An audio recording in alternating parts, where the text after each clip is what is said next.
Soldiers and Sailors Monument. On the lower level of the Soldiers and Sailors Monument, Hoosiers have a lot to be proud of. the Colonel Eli Lilly Civil War Museum, stories of the past told by Stuart Goodwin. I'm the executive director of the Indiana War Memorials Commission.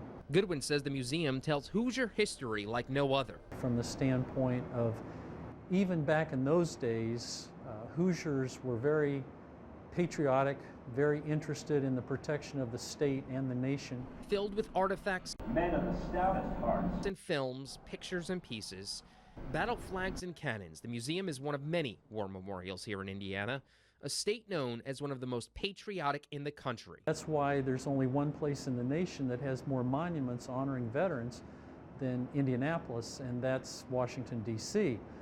I think it's also interesting to note that there's no city in the nation that has more acreage honoring veterans than Indianapolis, Indiana.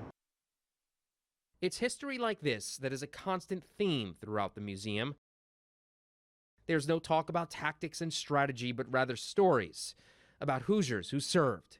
It's a hidden gem amongst many. We saw it from the hotel room last night, asked somebody what it was, and the gentleman in the hotel, he didn't mention anything about the museum downstairs, but he said we should come check out the monument. A monument that tells a story by itself. The building is just full of symbolism.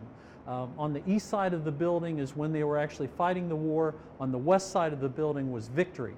There is one African American that is on the structure, and it's on the southwest corner, and he's actually holding up a section of chain to represent the chains of slavery being broken.